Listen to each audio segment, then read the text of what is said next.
ഇന്ന് പുറത്തു വന്ന ഏറ്റവും പുതിയ IPL ന്യൂസാണ് നമ്മൾ ഇന്നത്തെ വീഡിയോയിൽ നോക്കുന്നത്. അപ്പോൾ ഈ IPL നിങ്ങൾ സപ്പോർട്ട് ചെയ്യുന്ന ടീം ഏതാണെങ്കിൽ താഴെ ഒന്ന് കമൻറ്റ് ചെയ്യുക. ആദ്യത്തെ ഒരു അപ്ഡേറ്റ് സഞ്ജു സാംസണുമായി ബന്ധപ്പെട്ടതാണ്. സഞ്ജു മികച്ച രീതിയിലാണ് IPL കളിക്കുന്നത്. സഞ്ജുവിനെ ഇപ്രാവശ്യത്തെ T20 വേൾഡ് കപ്പിൽ ഉൾപ്പെടുത്തുമെന്ന റിപ്പോർട്ടാണ് പുറത്തു വന്നിരിക്കുന്നത്. ഈശാന BCCI കോൺട്രാക്റ്റിൽ നിന്ന് പുറത്താക്കിയിരിക്കുകയാണ്.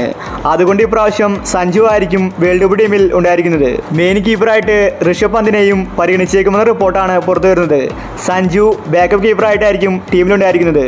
T20 വേൾഡ് കപ്പിന്റെ സാധ്യതാ ലിസ്റ്റിൽ സഞ്ജുവിന്റെ പേരും ഇപ്പോൾ വന്നിട്ടുണ്ട്. അടുത്തൊരു അപ്ഡേറ്റ് CSK ടീമിനെ സംബന്ധിക്കുന്നതാണ്. CSK ടീമിൽ ധോണിയാണ് എല്ലാം. കഴിഞ്ഞ മത്സരത്തിൽ ധോണി മികച്ച ബാറ്റിംഗ് ആണ് പുറത്തെടുത്തത്. ആ പഴയ ധോണിയാണ് നമുക്ക് കഴിഞ്ഞ മത്സരത്തിൽ കാണാൻ സാധിച്ചത്. എന്നാൽ ഇപ്പോൾ CSK ആരാധകർക്ക് ദുഃഖവാർത്തയാണ് പുറത്തു വന്നിരിക്കുന്നത്. അടുത്ത മത്സരത്തിൽ ധോണി കളിക്കില്ലെന്ന റിപ്പോർട്ടാണ് വന്നിരിക്കുന്നത്. ധോണിക്ക് കാൽമുട്ടിന് വലിയ രീതിയിൽ പരിക്കുണ്ട്. അതിതുവരെ മാറിയിട്ടില്ല. അതുകൊണ്ട് അടുത്ത മത്സരത്തിൽ ധോണിയെ നമുക്ക് കളിക്കളത്തിൽ കാണാൻ സാധിക്കില്ല.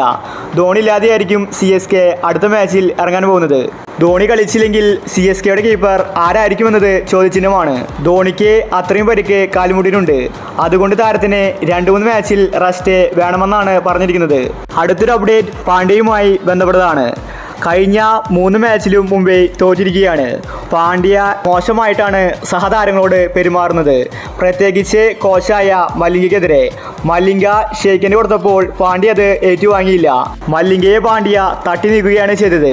പാണ്ഡ്യ എല്ലാവരോടും അപമര്യാദയായി പെരുമാറുന്നുവെന്ന പരാതി മുംബൈ മാനേജ്മെന്റിന് ലഭിച്ചിരിക്കുകയാണ്. ഇതിനെതിരെ മുംബൈ മാനേജ്മെന്റ് അന്വേഷണം നടത്തിയിരിക്കുകയാണ്.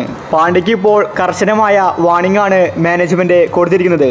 ശരിയായ രീതിയിൽ ക്യാപ്റ്റൻസി കൊണ്ടുപോയില്ലെങ്കിൽ മുംബൈ ടീമിൽ നിന്ന് വിലക്കുമെന്നാണ് മാനേജ്മെന്റ് പറഞ്ഞിരിക്കുന്നത്. പാണ്ഡ്യ പുറത്തായാൽ രോഹിത് ശർമ്മ ഉടനെ തന്നെ മുംബൈയുടെ ക്യാപ്റ്റനാകും. പാണ്ഡ്യ അതുകൊണ്ട് അടുത്ത മത്സരത്തിൽ അഹങ്കാരം കുറയ്ക്കും. പാണ്ഡ്യ നല്ല രീതിയിലായിരിക്കും ഇനി ക്യാപ്റ്റൻസി കൊണ്ടുപോകുന്നത്. ഇല്ലെങ്കിൽ പാണ്ഡ്യയ്ക്ക് വിലക്ക് ലഭിക്കും. അപ്പോൾ ഈ IPL നിങ്ങൾ സപ്പോർട്ട് ചെയ്യുന്ന ടീം ഏതാണെങ്കിൽ താഴെ ഒന്ന് കമൻറ്റ് ചെയ്യുക. ഇതുപോലത്തെ IPL ന്യൂസിന് വേണ്ടി ഈ ചാനൽ മറക്കാതെ സബ്സ്ക്രൈബ് ചെയ്യൂ.